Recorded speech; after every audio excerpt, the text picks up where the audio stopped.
Hey guys, tonight, we're going to travel way back, to the bustling, incense, thick streets of ancient India. Yeah, I know. That sounds exotic and sacred and maybe a little cinematic. But hold on to your nose, because the reality is, well, let's just say you might not make it past breakfast. From the holy scent of sandalwood to the very unholy stench of the public latrines, tonight's journey is a full sensory experience. And I mean that literally. You are about to live a day in the skin and sweat of someone who existed over 2,000 years ago, and the first thing you'll notice is this place smells like history, and maybe wet goat.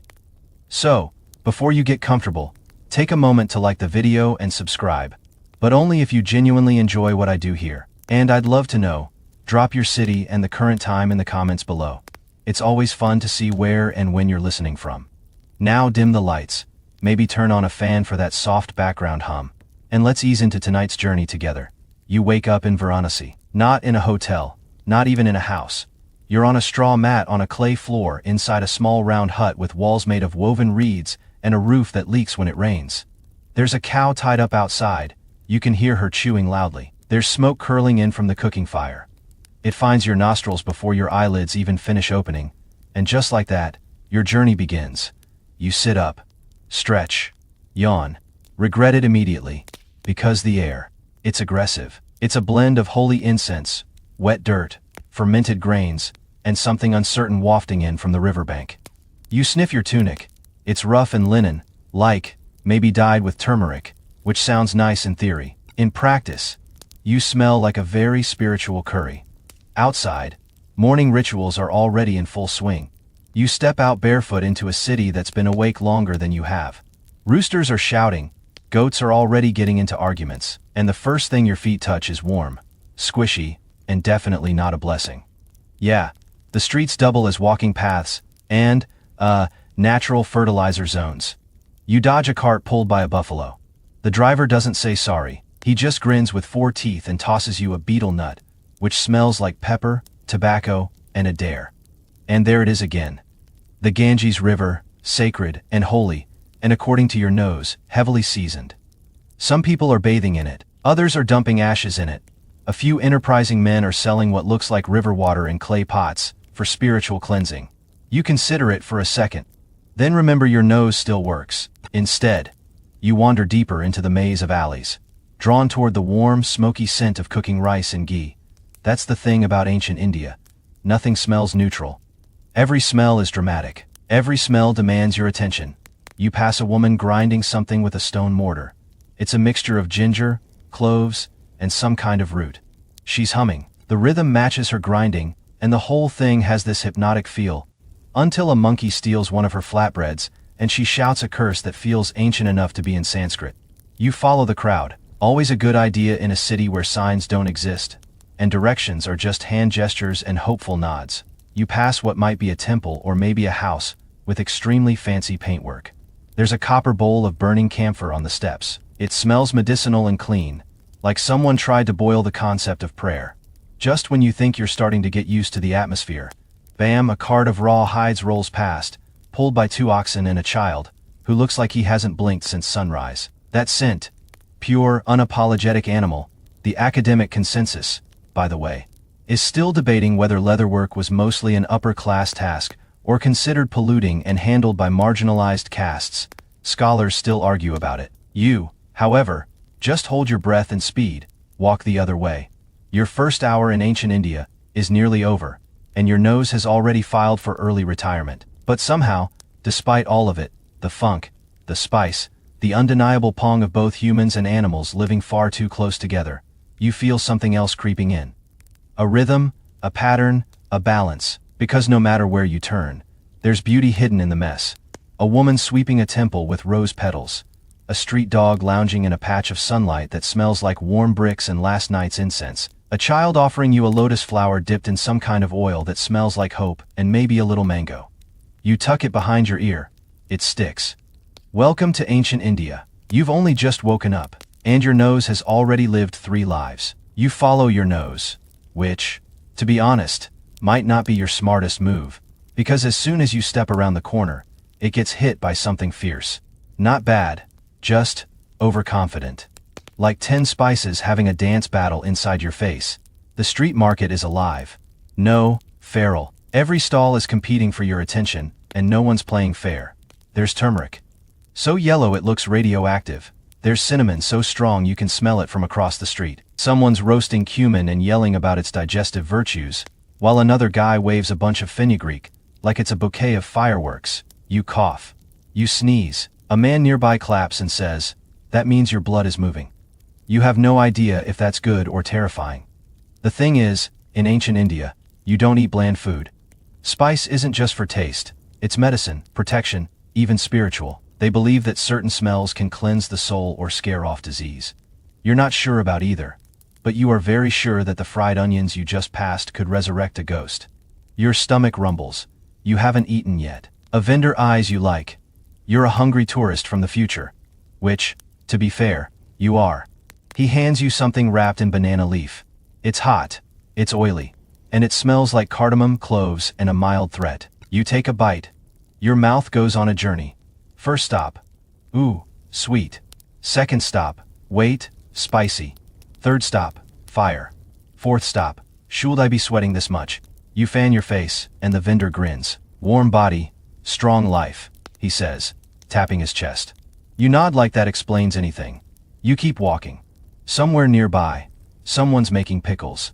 The scent is sharp, vinegary, and mixed with chili so potent you feel it in your eyeballs. Apparently, every household has their own secret recipe. You get the feeling the secret is let's see who can break a stranger's sinuses. Next stall over. Someone's pounding garlic like, violently. Garlic in the morning. Apparently yes.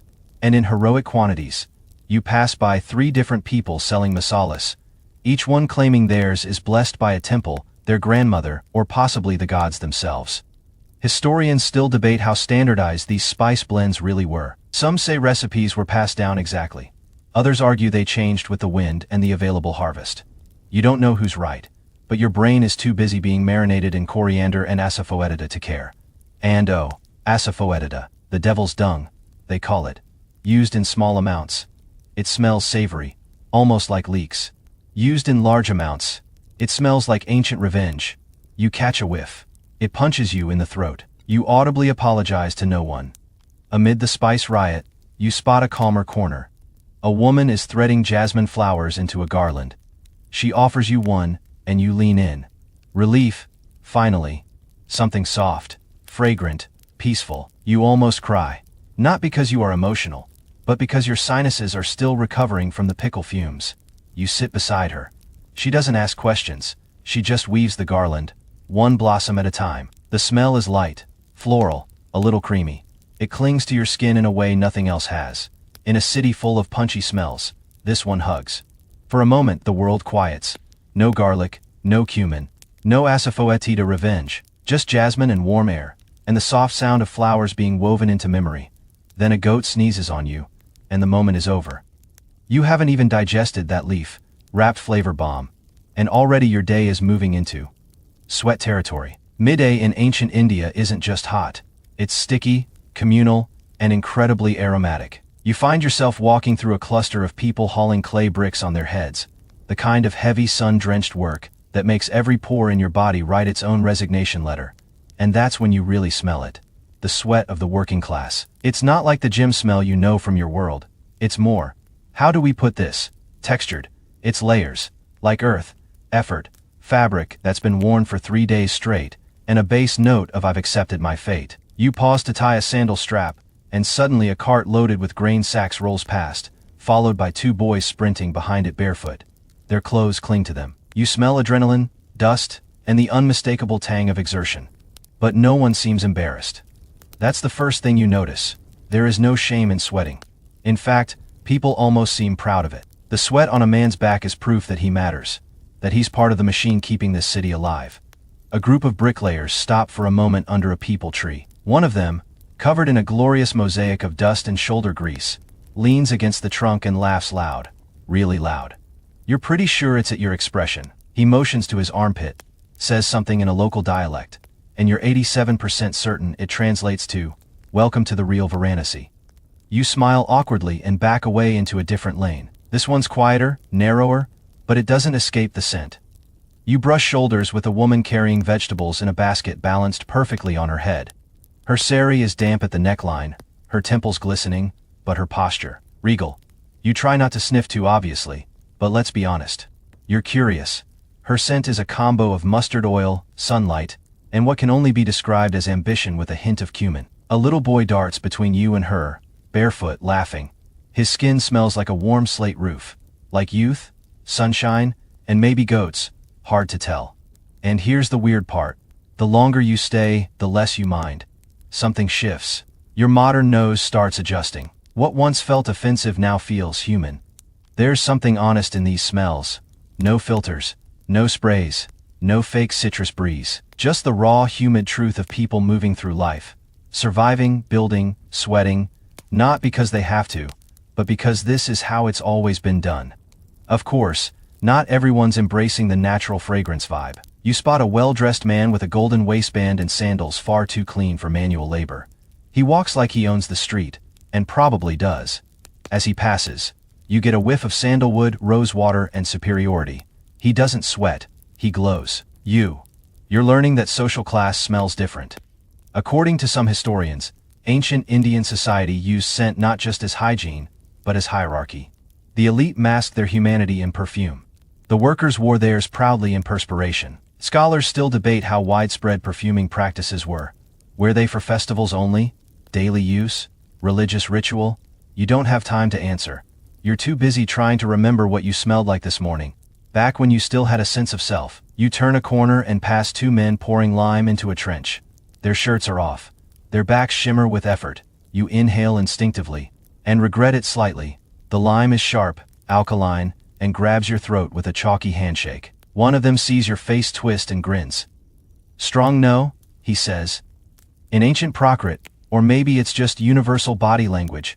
Either way, you nod. You walk away, not because you're judging, but because you're overwhelmed by the sheer humanity of it all.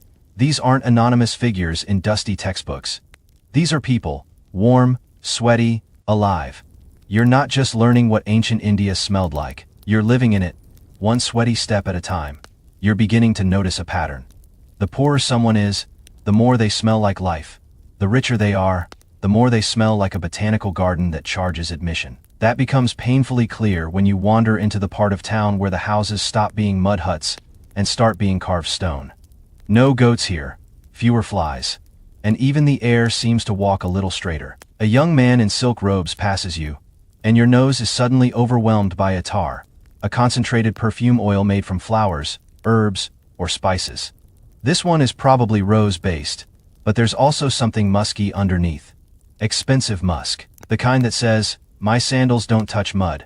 You feel underdressed in your turmeric-stained linen. He doesn't look at you. He doesn't need to. His scent speaks on his behalf. You try to follow him, casually, of course, but get distracted by the entire market stall dedicated to perfumery. Rows of tiny glass vials catch the sun. The woman running the booth watches you, like she knows you don't belong, but she still gestures you over. "Tree?" she offers in a voice like clinking bells. She uncorks a vial and waves it under your nose. Boom. Jasmine. Not like the garland earlier, this is weaponized. It hits you in the memory. You're suddenly 6 years old in a garden you've never been to. It's gentle, but commanding. A scent with opinions. She offers another. This one's earthy. Vetiver smells like damp soil, roots, and the color green. It grounds you. A third, saffron. Rich, exotic, slightly metallic. You feel more expensive, just standing near it. You glance at the prices. One vial could buy you a new life. Probably 2 goats and a decent hut. You thank her, and back away slowly, hoping your face doesn't smell poor. Because here's the thing in ancient India. Perfume isn't just for seduction. It's identity. The right scent can tell your caste, your mood, your occasion, even your spiritual intent. It's not just nice to have. It's status in liquid form. And you, my friend, are walking through royalty's olfactory arfe-sumfe. You pass a garden courtyard inside.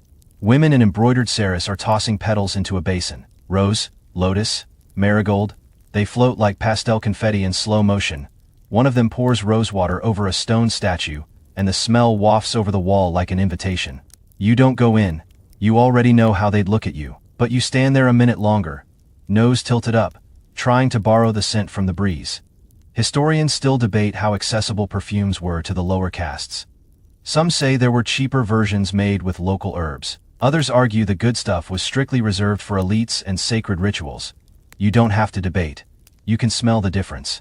Eventually, you wander into a side alley, where reality comes crashing back. A man's refilling a clay bottle with what smells like weak, old ginger paste. Next to him, another is stirring a mixture that includes crushed flowers, honey, and... Wait, is that cow urine? You don't ask, but you take a few respectful steps back. Turns out, ancient perfumery wasn't always glamorous. Some concoctions were functional, used in medicine, cleansing, or spiritual purification. Others were more speculative. You overhear someone mention a paste made from crushed pearls, camphor, and deer musk. You're not sure whether it's to wear or eat, or both. You decide not to follow up. At this point, your nose has been to war. It's experienced royalty and reality, atars and armpits, sandalwood and sweat. And honestly, it's all starting to blur into a single dizzying scented hallucination. But if there's one thing you've learned, it's this. In ancient India, smell is power.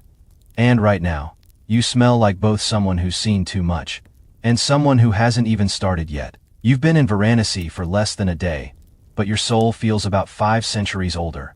And your nose? Well, your nose is beginning to develop personality disorders. You make your way toward the river again, this time, not as a spectator, but as a participant. You've heard people say that bathing in the Ganges is sacred, purifying, transformative. You've also heard people say it's full of surprises. They're both right, at the Ghats. Dozens of people are already waist deep in the water. Some are dunking themselves with a speed and commitment that makes you wonder what they're trying to forget. Others just stand there, palms raised, whispering to the rising sun. The air smells like ash, sandalwood, incense, and something disturbingly biological. You kick off your sandals, step slowly down the stone steps, and instantly regret everything. Because wow, that water is warm. And not in a spa kind of way. More like communal bathwater warmed by destiny. There are petals floating on the surface. Sure, but there's also stuff you don't want to look at too closely. The current swirls around your ankles, bringing you a sample platter of Varanasi, milk, river silt, ghee, someone's laundry soap, and a faint suggestion of goat. But you are committed. You are here, and everyone else is doing it, right? So you wade in, knee deep, then waist deep. You try not to breathe through your nose, doesn't help. Then you dunk. And when you come up, coughing, shivering, probably hollier than you were 10 seconds ago, you realize something strange. You do feel different. Lighter, calmer, a little gross, yes, but also connected to something ancient, timeless, sticky, but sacred. A priest nearby tosses some powder into a clay lamp and lights it. The smoke drifts toward you, camphor and ghee, and it mixes with the smell of wet stone, river algae, and coconut oil from someone's hair. It's a cocktail, no one bottles, but it stays with you like an invisible tattoo. You climb out, dripping and reborn, only to be handed a towel that smells like it's dried in a smokehouse for 3 days. You pat yourself down anyway. Everything in this city seems to carry a scent from a previous life. Nearby, a man with a long beard and no shirt is chanting while smearing white ash across his forehead. You recognize the scent now, burnt wood and cow dung, sacred ash. You're not sure if it's holy, hygienic, or both. Historians still argue whether people bathe daily or only for rituals. Some sources suggest cleanliness was a cornerstone of ancient Indian culture. Others claim it depended on region, season, or spiritual belief.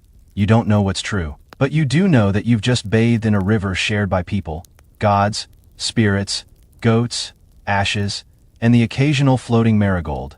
And somehow, you feel cleaner. You walk up the Ghat steps, water squishing from your clothes, and breathe in the air one more time. It's still dense, still murky, but you swear there's something sweet in it now. Maybe it's the rose petals someone just scattered into the current. Maybe it's the incense trailing from the temple window above. Or maybe it's you. Because whether it's ritual or just the power of suggestion, you now carry the scent of the Ganges on your skin. And in your story, you think you're dry, you're not. The air in Varanasi clings to you like a damp shawl. Your tunic, still soaked from the Ganges, now smells like river mud and spiritual optimism. You try not to notice, but the moment you step into a shaded alley, you catch a whiff of something much better. Sandalwood. It hits you like a polite knock on the senses. Warm, woody, slightly sweet, and instantly calming. It doesn't demand your attention. It invites it, like a monk gently tugging you into mindfulness.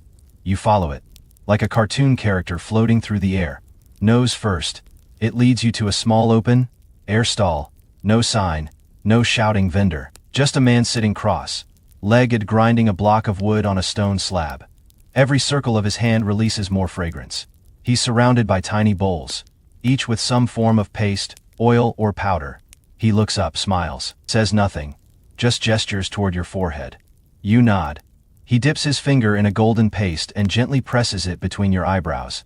It's cool, fragrant, and feels more like a moment than a touch, like something invisible just snapped into alignment. You close your eyes and breathe in the scent. It's sandalwood mixed with a hint of saffron and maybe crushed lotus petals. You don't know, but suddenly, you don't care if you're still dripping Ganges water into your sandals. You feel like a monk wrapped in incense. The man gestures again, this time to your hands. You extend them.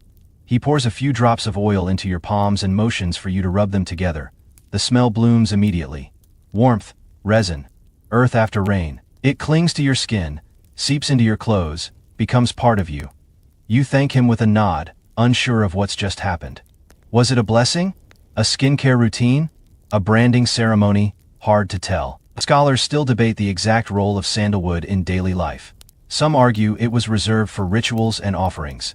Others insist it was as common as toothpaste in certain regions. But for you, it's now a memory. A calming one, a clean one, which is rare around here. Because 5 steps later, you're back in the chaotic real world, where someone's cooking lentils in a pot that smells like cumin and open flame, and a man is trimming his beard with a blade that looks like it belongs in a museum. And 3 children are laughing while chasing a dog that clearly does not want to be chased. You inhale. Spices, smoke, wet stone, sweat. Then you catch it again, faint, but there, sandalwood, still with you. You sit on a ledge and watch the city breathe. It's loud and messy, yes, but beneath it all, tea here is a strange sense of order, like the smells themselves are in conversation. Spice says, wake up. Sweat says, you earned this. River water says, let go. And sandalwood just says, breathe. So you do. You sit there, eyes half closed, palms still glowing with oil, and you let the city pass by, the people, the cows, the carts, the chants. You don't move. Because for the first time today, you don't need to. You're not a tourist anymore. You're not a time traveler. You're just here, smelling like you belong. There are places you go with curiosity, and then there are places you stumble into by accident and immediately wish you had a backup nose. This, unfortunately, is the latter. You were just following a line of clay oil lamps, cute, aesthetic, very Instagram-worthy, when you took a wrong turn and found yourself in front of what can only be described as the neighborhood's public convenience corner. A low wall, a pit, a smell. You freeze. It's the kind of scent that doesn't hit you all at once. No, it evolves. First, it taps you politely on the shoulder with a hint of ammonia. Then it hugs you with something fermented. Then it dropkicks you into a realm where air itself seems questionable. Welcome to ancient India's public toilet experience. Or rather, the absence of one. There's no plumbing, no stalls, just an understanding. You go where others have gone before you, hopefully with some degree of dignity and a clay jug of water. A child walks by carrying a basket of dried cow dung. You realize it's not trash, it's fuel. People burn it to cook food and even purify spaces. Which means, somewhere, someone's dinner is going to have this as a background note. You try not to think about it. Then you notice a man sprinkling ash over the ground. Another tosses a handful of neem leaves near the pit. You later learn neem is antimicrobial, and kind of the Lysol of the ancient world. Effective, bitter, smelling, and thrown at everything suspicious. You step back, hoping your sandals don't absorb anything permanent. A breeze picks up, carrying the scent down the alley. You turn your head instinctively, and that's when your nose catches a surprise twist. Soap? No, not quite. But something close, herbal, sharp, almost lemony. You glance around and see a woman squatting nearby, scrubbing her hands with a twig. It's from the neem tree again. Or maybe acacia. Either way, it's her toothbrush and her hand sanitizer. She catches your eye and raises the twig like a sword respect. Historians still debate how clean ancient sanitation really was. Some point to the Indus Valley's drainage systems as proof of advanced hygiene. Others argue that in many towns, open pits and shared spaces were the rule. But everyone agrees. You handled your own business. No one was flushing anything on your behalf. You walk away quickly, without looking back. You've done a lot today. You've smelled like spices and sweat and sandalwood. But this you're happy to leave behind. Still, even this moment adds to your understanding, because in ancient India, scent isn't curated, it's layered. You don't get just the temple incense or the flower garlands. You get the full ecosystem, the sacred and the sewer, the rose water and the runoff. You reach the main street again and breathe deep. Compared to where you just were, the scent of fish curry in the sun is basically a spa treatment. You laugh at yourself. You're not sure when this happened, but you've stopped resisting the city smells. You've started letting them in. Even the bad ones, even the confusing ones, because they all tell a story. And in this chapter, that story is choose your alleys wisely. You wander forward, nose still recovering from the ancient trauma of the communal pit, and find yourself drifting towards something far more pleasant. Smoke, but not just any smoke. Deliberate smoke, crafted smoke, the kind that doesn't just exist, it performs. You've entered a narrow courtyard tucked behind a small temple, and immediately, your senses are wrapped in the gentle arms of burning incense. Not the cheap kind you find $3, $4, $1 at the corner store back home. This is the real deal. Hand, rolled, sun, dried, and so potent it feels like it could chase away bad thoughts, evil spirits, and probably a few nosy flies. The scent is thick, jasmine, maybe, or frankincense. Definitely some camphor in there. You can't be sure, but your lungs seem to bow in gratitude with every breath. A woman in a rust red sari is circling a small flame with a bronze thali, her fingers precise, her expression somewhere between prayer and recipe. She's offering the smoke to the gods. You're just lucky enough to be caught in the divine overspray. But here is the funny thing, you're not alone. Behind her, in a shadowy corner of the courtyard, a vendor is setting up shop. More incense, neatly wrapped sticks. Some are bound in strings of dried flowers. Others are dipped in something syrupy, rolled in crushed herbs, and laid out like tiny wooden cigars. You approach the stall, and the man greets you with a nod that says, "Of course you came. Everyone does." He picks up a stick, lights it, and wafts the smoke toward your face. It smells like lemongrass had a secret affair with clove, and the result is a fragrance, so sharp it makes your eyes sting and your memories stir. You're 6 again, in a kitchen somewhere, maybe someone else's home, trying not to sneeze while something magical cooks. You ask him what it is.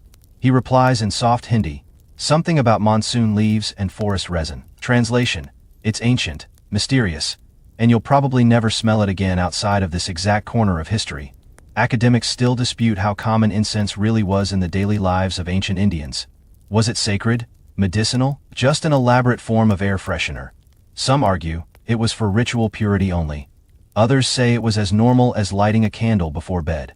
You're starting to believe it was both. Because here's the truth. Incense doesn't just mask bad smells. It adds meaning. It turns the act of breathing into something ceremonial. And in a city like this, where life and death rub elbows, in every alley, you understand why someone might need that kind of clarity. The man offers you a small wrapped bundle. You take it. Not because you need more smells today, but because something about this moment deserves to be remembered with a scent. You tuck it into your satchel and walk on. And as you pass under a hanging row of marigold garlands, your footsteps raising little puffs of dust, you realize you're beginning to notice things you didn't before. Not just the sights, the scents within the scents, like how every incense blend carries an intention. Some are heavy and slow, like bedtime stories for the gods. Others are sharp, wakeful, like morning bells for the soul. And the one that just trailed behind your shoulder. It was smiling. You didn't expect to fall in love with the smell of mud. But here you are. It begins with a sudden hush in the sky. The clouds, bloated and impatient, finally break open, and the monsoon comes down like a curtain falling on the first act of a play. The heat cracks, the air shifts, and the scent, petrichor, that deep, primal smell of rain hitting dry earth, waking up the soil like an old friend. It's not perfume. It's not incense. It's something older. Something that feels like it's lived here longer than the city itself. You step under a tiled overhang as the streets begin to flood in slow motion.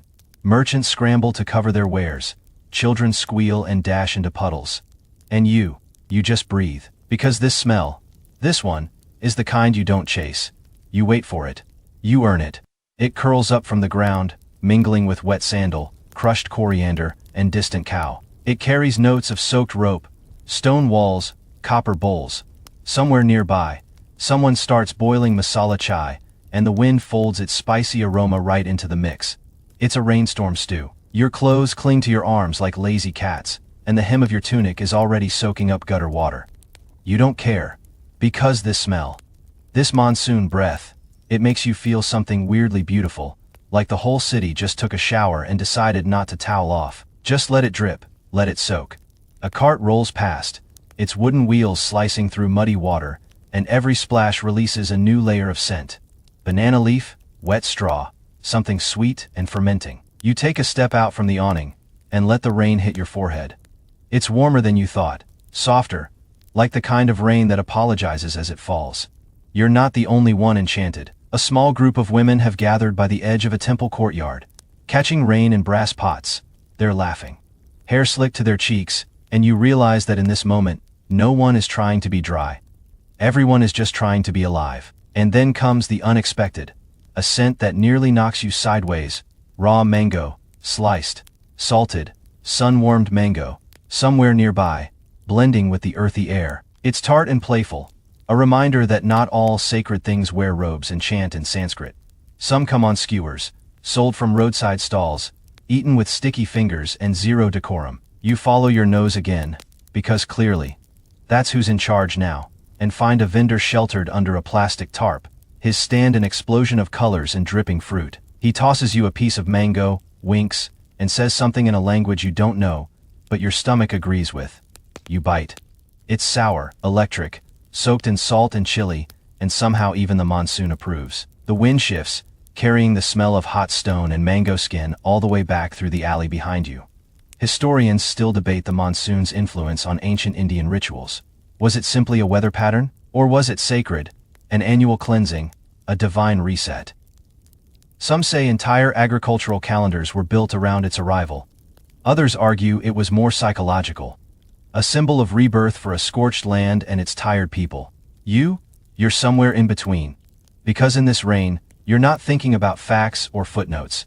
You're thinking about how smell has become your map, how the scent of mud and mango and masala somehow feels more accurate than any historical textbook. You wipe your face, step back into the crowd, and keep walking, soaked, smiling, steaming slightly in the monsoon heat. You don't know where you're going next.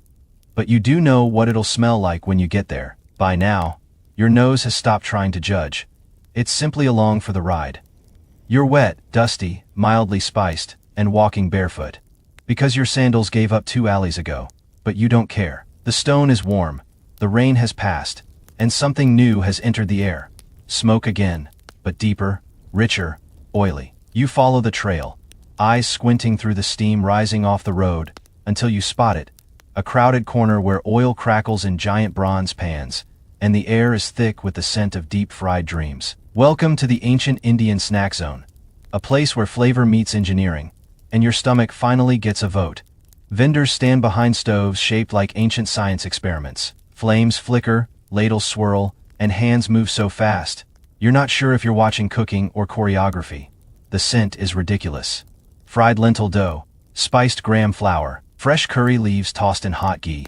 You want to bottle it and wear it as cologne.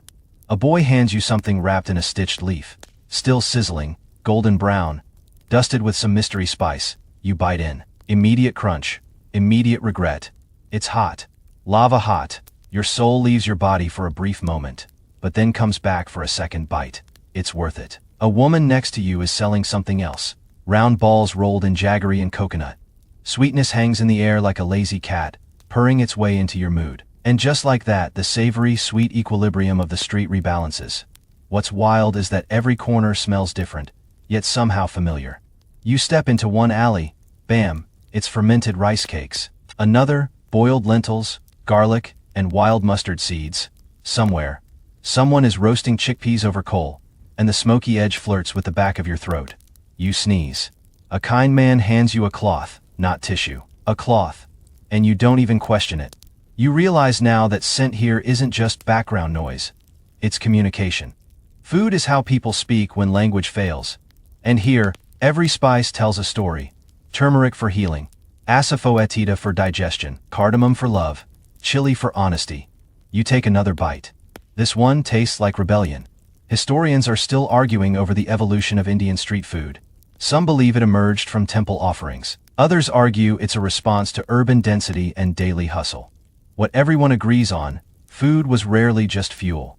It was spiritual, social, medicinal, sometimes all at once. And right now, as you choose something unidentifiable but amazing, you believe all of that.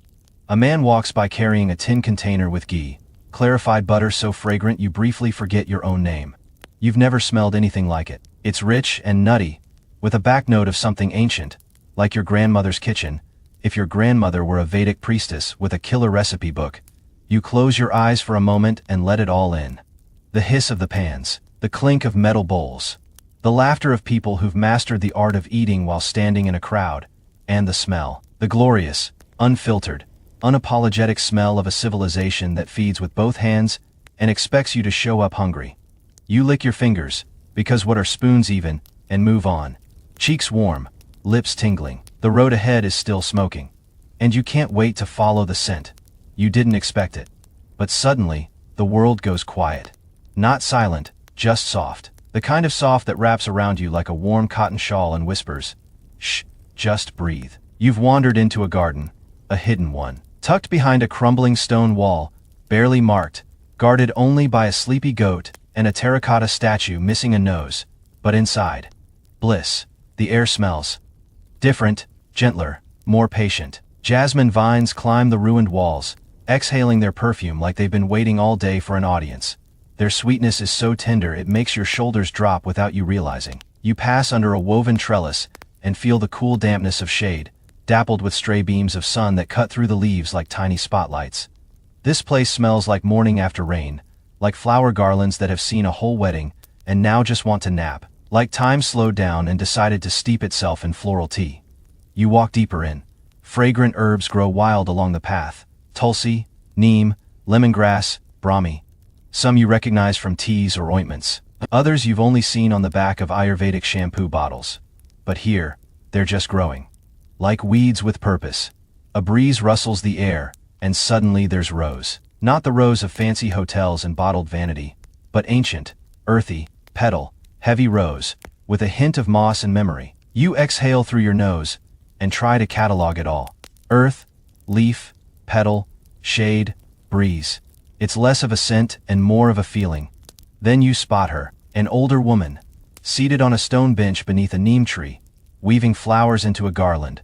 Her fingers are slow but sure, and every flower she strings seems to release a puff of perfume as if sighing in gratitude. You sit beside her. She doesn't speak, just hands you a flower. Mogra.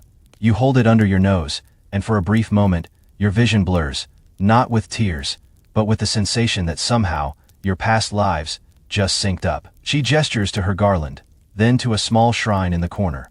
You understand. It's not just for show. The scent is an offering. A bridge between humans and divinity, between breath and belief. Historians debate the purpose of ancient gardens like these. Were they for meditation? For medicine? For romance? Some argue they were designed with scent as the guiding principle, where fragrance wasn't the afterthought but the architecture. Looking around, that theory feels real.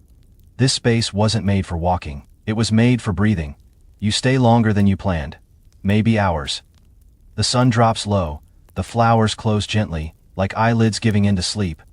You rise, nod a soft goodbye, and step back into the street. But something's different now. The city hasn't changed. You have. Because your skin smells faintly of jasmine, your breath tastes of tulsi, and your soul feels a little more scented. The sun begins to stretch lower across the horizon. And with it, the city shifts again, its rhythm slower, its colors warmer, its smells smokier. You turn a corner and nearly choke. Not because it's bad. No, it's just intense. You've entered the metal district, where artisans are still hammering out the kind of things museums fight over centuries later, and where smell comes not from flowers or spices, but from fire, metal, and man. The first thing that hits you is the acrid, stinging scent of molten bronze. It singes your nostrils a little, almost daring you to turn around. But you don't. You step forward, because let's be honest. At this point, your nose is training for the Olympics. A blacksmith wipes sweat off his brow with a soot-covered forearm and plunges a rod into glowing coals. The sizzle rises. So does the smell: iron oxide, singed cloth, burned oil, harsh, honest, unfiltered. You're not in the land of perfume anymore. This is the armpit of industry, and somehow, it's beautiful. Every workshop has its own aroma. One reeks of heated copper and ash, another of wet sand molds, the scent oddly like beach toys left out in a thunderstorm. Someone's melting beeswax for casting.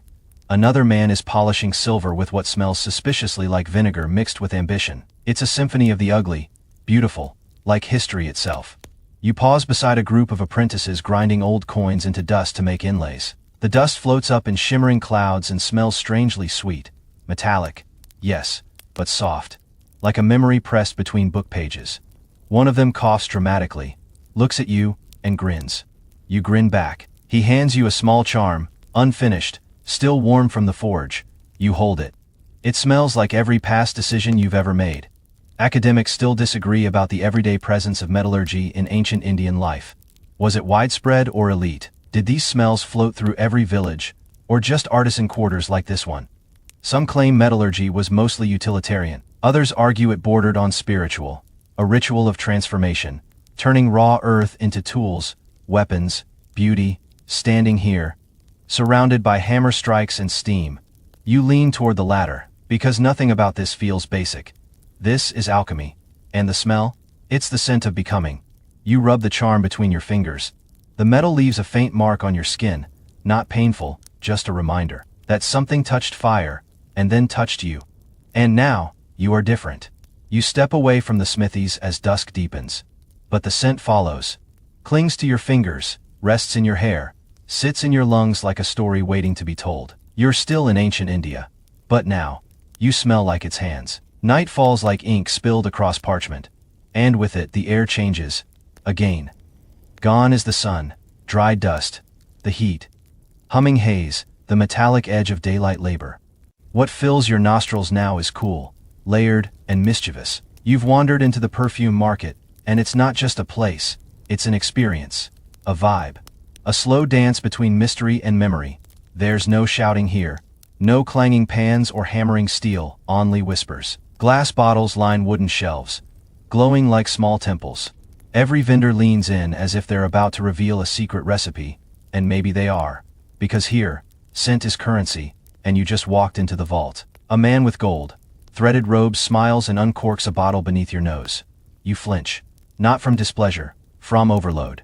It's attar, pure distilled flower essence and sandalwood oil, and it doesn't ask for your attention, it commands it. This one, rose and vetiver, earthy and floral, soft as poetry whispered in a warm room. He places a dab behind your ear. Suddenly, your pulse smells better than most people's weddings. The next stall is spicier, cinnamon clove, frankincense. The scent snakes around you, lifts you off your feet, sets you down somewhere between a dream and a memory. It reminds you of firelit rooms and forbidden letters. You try to stay composed. You fail. Each step you take introduces something new. Patchouli and cedar, mace and musk, myrrh and rainwater. There's even one that smells like the inside of a book that's older than you'll ever be. You're not sure if you are shopping or traveling. What's most surprising? These aren't perfumes in the modern sense. No sprays. No branding. No billboards shouting, "Be bold." Just oils and resins and time steeped, strained, and stored in tiny glass worlds. You realize something: these people smell like stories. Not just because of what they wear, but because of how they wear it. A little behind the ear, a dab on the wrist, a touch inside the turban. Scent isn't just personal hygiene, it's a ritual, an identity. You close your eyes, breathe in, again, and you swear you can taste the past. Scholars still debate how prevalent perfume was in daily ancient Indian life. Was it for the elite? Was it spiritual? Was it seduction in bottled form? Some say it was only for temples and kings. Others argue every commoner had a small stash, a scent for festivals, or love letters or funerals. Looking around, it's clear. It wasn't just about smelling good. It was about being remembered. You pocket a tiny vial, not for the souvenir, just for the memory. The merchant winks. You nod like you understand. Because maybe now, you finally do. This city doesn't just smell like a place. It smells like a person. Alive, layered, impossible to forget. And tonight, that person just whispered in your ear. Section 14. You step back into the night, and the city has done it again. It's transformed. The air, once busy with spices and sweat, now leans cooler, crisper, not cold, but thoughtful. A city that just took off its shoes and is getting ready for dreams. And you follow the sound of bells. Not loud ones. Tinny ankle bells, jingling in rhythm, soft as laughter carried by the wind. You round a corner, and there they are. Dancers. In the courtyard of a temple, under a sky that looks like dark silk stitched with stars. Women in colorful saris move with a grace that makes time look clumsy. Their arms draw shapes in the air. Their feet speak in percussion. And the scent, it's not from them, it's from the space. The temple itself breathes fragrance. Incense, ghee lamps, sandalwood paste, camphor. A thick, layered, almost sacred smell that instantly hushes your thoughts. You sit, not because someone told you to, but because your legs suddenly forget how to stand. This isn't performance, it's devotion. And the aroma that drapes the space is its own kind of prayer. Behind the dancers, the temple's inner sanctum glows. Priests walk barefoot, carrying brass vessels filled with sacred smoke. Every time they pass, the wind carries the scent to your nose. Like a divine reminder that you're not just in history. You're in belief. A small boy next to you clasps his hands and bows. He smells like jasmine hair oil and fresh sweat. You bow too, not because you're told to, but because it feels right. Historians still argue about the role of smell in ancient Indian rituals. Some claim it was functional, to mask the scent of crowded gatherings. Others say it was symbolic, each scent chosen to align with planets, gods, and intentions. There are debates over whether temples used native or imported resins, over whether incense came before prayer, or after. But sitting here, none of that matters. Because in this moment, scent is the ritual. The camphor burns in small bowls, and its medicinal sharpness slices through the night. It doesn't smell like anything you'd wear, but it smells like something your soul would recognize. The air thickens. The drums quiet. The priest steps forward with a lit lamp and waves it in circles.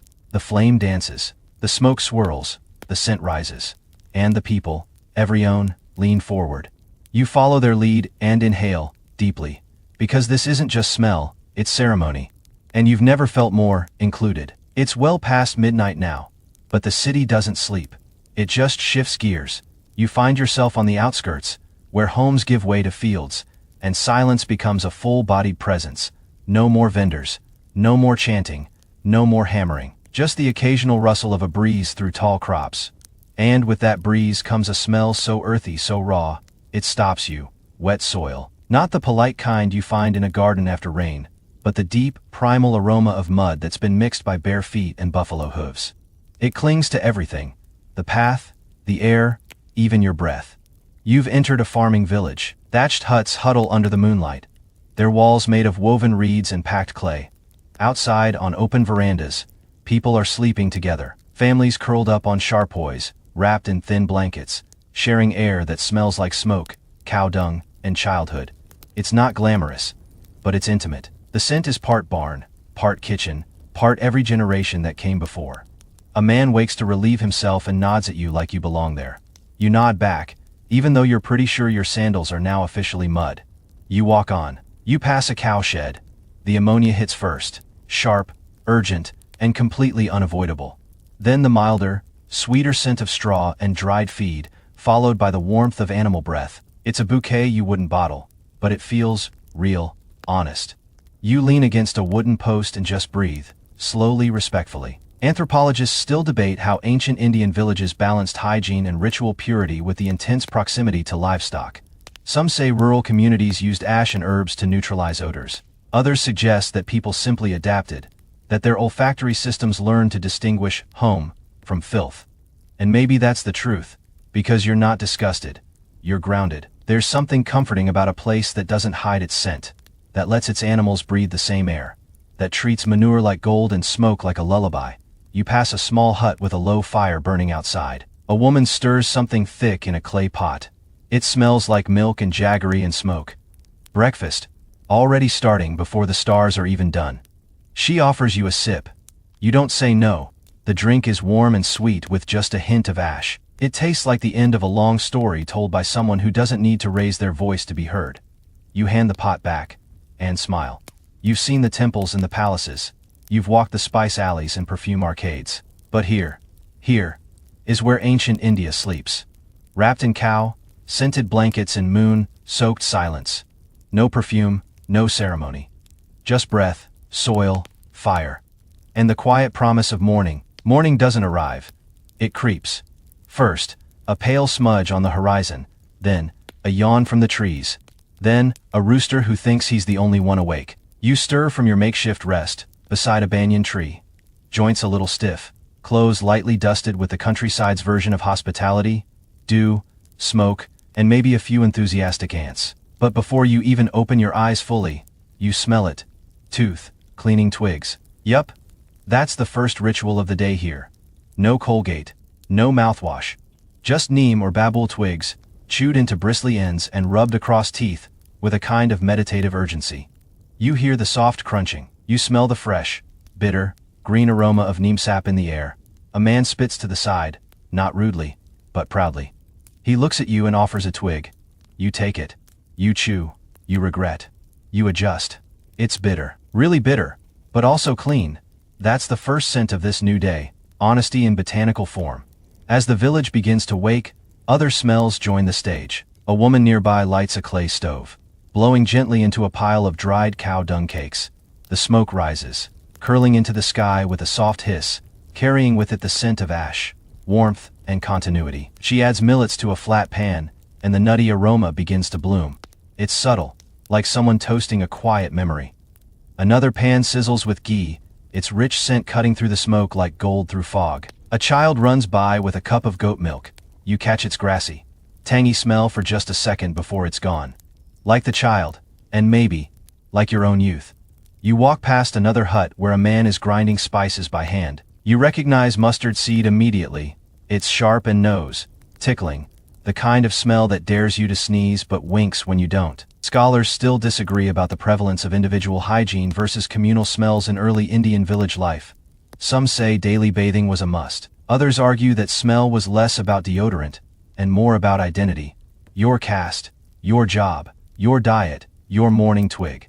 But standing here, barefoot in dawn, damp earth, you feel no need for debate. The smells aren't good or bad. They're true. And maybe that's more important. You stretch, your bones pop like firewood. A small boy giggles at the sound. You wink. Then you inhale, again. Because this morning isn't just scented, it's alive. In the background, a woman smears her front steps with cow dung and water. A ritual of purification. The scent is earthy, but clean. Not perfume, not air freshener, but a smell of intention. You walk on, chewing your twig, wondering how a smell can make you feel more grounded than a sermon. But that's the magic here.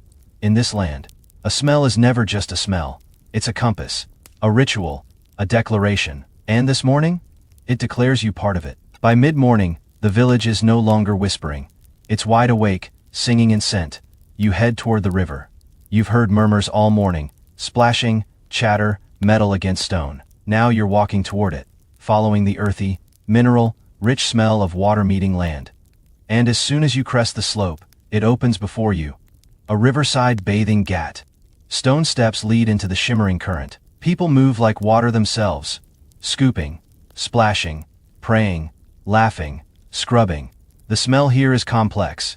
It's cool clay, wet cloth, a hint of soapless skin, and the metallic note of river minerals. But more than that, it's a smell of relief, like sweat being washed off an old story, like the exhale after a long day that hasn't even fully begun yet. You walk down the steps cautiously. They're slick, mossy. One wrong move and you're offering a full-body sacrifice to gravity. You steady yourself, squinting as a kid cannonballs into the shallows beside you, erupting a splash that smells like childhood. A woman nearby washes her sari by hand. She beats it rhythmically against the rock, and the fibers release a scent that's hard to describe. Part linen, part river, part sun. Somehow, even the soap here, made from ash and plant oils, smells like intention, not industry. And then, there it is. The scent of turmeric.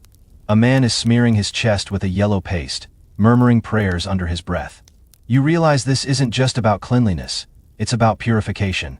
His body is a canvas. The paste is both medicine and offering. And next to him, someone cracks open a pouch of sandalwood powder, mixing it with water in their palm. They smooth it across their forehead and chest. The scent is instantly transportive. Woody, warm, divine. You can almost hear temples ringing from inside it. You try a bit yourself. Rub it between your fingers. It doesn't just smell, it glows. Historians still debate whether rivers in ancient India were more sacred or practical. Some argue their primary role was religious, a space for ritual ablution. Others say it was functional first, water source, laundry station, social hub. But standing here, wet toes curling into the stone, it's clear the truth is both, because where else can cleansing your armpits and your karma happen at the same time? You join the line of bathers, scoop water, let it fall over your head. The scent is immediate earth, sun, stone, salt, gods. You're not just cleaner, you're reset. You tilt your head back. Look at the sky. It's still the same, but you aren't. And as you breathe in again, the smell of clarity lingers, on your skin, in your lungs, in your sense of time. For a moment, there is no past or future, only the scent of this river, and the way it somehow smells like coming home. Drying off was never this theatrical. You're now sitting under a tamarind tree with a scrap of cotton cloth that's doing its best. Bless its threadbare heart. But you're still damp, sun, kissed, and a little salty. And that's when you catch it again. The marketplace. Not the same one from before. Not spices and shouting, but the open air food market, now wide awake and radiating its presence through 100 sizzling smells. So you follow your nose, because at this point, it's practically your tour guide. And wow, does it deliver. You enter a long row of food stalls, where everything is cooked out in the open, in large iron pans balanced over stone fire pits. The air is hazy with smoke, but not the unpleasant kind. It's wood smoke, flavored with cumin, asafoetida, and something sweet you can't name yet. The first stall fries up lentil fritters in bubbling oil. The smell is insane, nutty, crisp. A little burnt at the edges, just enough to make it real. The woman behind the stall sees you hesitate and hands you one without asking. It's still steaming, and it smells like golden heat. You take a bite, and then you thank your nose for being such a good decision maker. Further along, someone is making flatbreads, slapping dough onto a hot iron griddle. The scent is flour turning into life. Slightly smoky, slightly charred, perfectly imperfect. Next stall, pickles. Oh, dear gods, the pickles. They're not mild. These are fermented firebombs. Lime, mango, gooseberry, all drowning in mustard oil and red chili. You lean in to sniff, and your eyes water. You feel the burn in your sinuses, but in a good way, like they just got baptized in ancient spice. Academics still argue whether food smells shaped trade or just followed it. Some say that certain markets were chosen because their scent trails drew in travelers. Others claim it was just luck and foot traffic. But you're standing here, surrounded by sensory fireworks, and honestly, you believe smell is a kind of gravity. You watch as a boy grinds chutney on a stone slab. Mint and coriander erupt into the air. Then tamarind paste. Deep, dark, tangy. The smell hits you right in the memory banks. Even if you've never smelled it before, you pause, smile. Because you're starting to understand something. Ancient India didn't just feed people, it scented their memories. A fried snack wasn't just lunch, it was a story your fingers could smell even after you'd licked them clean. A pickle jar wasn't just food preservation, it was a time capsule. A chutney wasn't just a condiment, it was a conversation starter between herbs and heat. You sit near a group of men playing a board game with carved shells. One of them waves a banana leaf at the fire to keep the smoke away. You close your eyes, smell the char, the earth, the herbs, the hands that prepared everything. And in that moment, you don't miss modern menus, QR codes, or Michelin stars. Because this smells like belonging. Afternoon presses down like a warm hand on your back. The sun has tilted toward the west, casting long shadows and waking up scents you didn't even know were sleeping. You follow a stone path out of the market toward the temple quarter. This part of town is quieter, not in sound, but in intention. There's a stillness here that smells like sandalwood dust and slow footsteps. Even the air changes. Less food, more flame, less chatter, more chanting. You approach a modest temple courtyard. Not one of those enormous ones from the royal city, but a local shrine, simple and open, painted with faded reds and yellows. The corners crawling with moss. A priest walks barefoot, scattering flower petals. You smell them before you see them. Jasmine, marigold, rose. Each carried on the soft lift of a hand or the turn of a breeze. It's not overwhelming. It's precise. Intentional. A scent built like a sentence in a sacred language. At the altar, oil lamps flicker. Their flames dance beside small clay bowls of ghee. Their scent golden and slow, like the memory of something warm your grandmother once said. A bell rings somewhere behind you. A conch shell calls. The air shudders with the weight of 1,000 invisible prayers, all scented like hope and patience. You kneel. It's instinct. Not out of religion or ritual, but because the scent in the air feels like a story too big to stand for. The priest approaches. He places a dot of red kumkum on your forehead. It smells faintly of turmeric and incense, powdery and dry. You feel it. You don't understand it, but you feel it. Scholars still dispute whether ancient temple rituals were more about community control or spiritual transcendence. Some say it was all performance. Others insist the smells, the sounds, the textures, they were designed to transform the visitor's inner world. You sit with that thought, breathing in layers of incense now. Frankincense, myrrh, something you can't name, but that feels like bedtime stories told by gods. Behind you, a woman sings. It's not loud, not even melodic. Really? But it carries the rhythm of devotion, and with it, the smell of her oiled hair, of cooked rice, of 1,000 humble offerings made in kitchens and carried to shrines. You watch as people come and go, touching statues, lighting lamps, whispering prayers. No one wears perfume here. No one needs to. Because this whole place is perfume, a scent not sold in bottles, but earned in reverence. You rise, quietly, step away. And as you leave the temple, you carry something with you. Not a souvenir, but a fragrance stitched into your clothes, your hair, your very breath. Something ancient, something invisible, something permanent. Evening arrives like a story wrapping up its final chapter, slow, warm, and glowing at the edges. The sun lowers itself behind the palms, setting the village aglow in orange and amber. But the day isn't ending quietly. It's changing form. From sunlit duties to firelit gathering. You follow the hum of voices back toward the residential lanes, where families are preparing their evening meals. But before the food, there's another scent that demands your attention. Smoke. Not wild smoke, not chaos. This is organized, ancient smoke, rising in thin streams from dozens of homes. Not a single one smells the same. In one doorway, someone tosses dried tulsi leaves into a brazier. They curl and blacken instantly, releasing a sharp, herbal fragrance that bites and blesses at once. Another household burns frankincense, the sweet resinous scent curling into the rafters like a ghost finding its way home. Down the lane, a child waves a fan to keep the smoke from pooling indoors. You wave back. He laughs, then coughs, dramatically. You both laugh louder. Evening in ancient India smells like ritual meeting routine. Dinner preparations fill the air, lentils boiling, rice steaming, mustard seeds popping in hot ghee. The smells are bold and eager, like they know this is their final chance to make a statement before night silences the day. But tonight, your nose is no longer shocked by any of it. It's acclimated, trained, evolved. You don't just smell things now. You read them. That burnt edge on the roti. Someone got distracted telling a story. That hint of fermented pickle. Auntie tried to push the jar another day too long. That unfamiliar floral scent. Someone's daughter just got engaged. You can smell the celebration. You sit near a group of elders. They're not talking much. Just sipping warm spiced milk. The smell is cardamom, pepper, and nostalgia. One of them offers you a cup.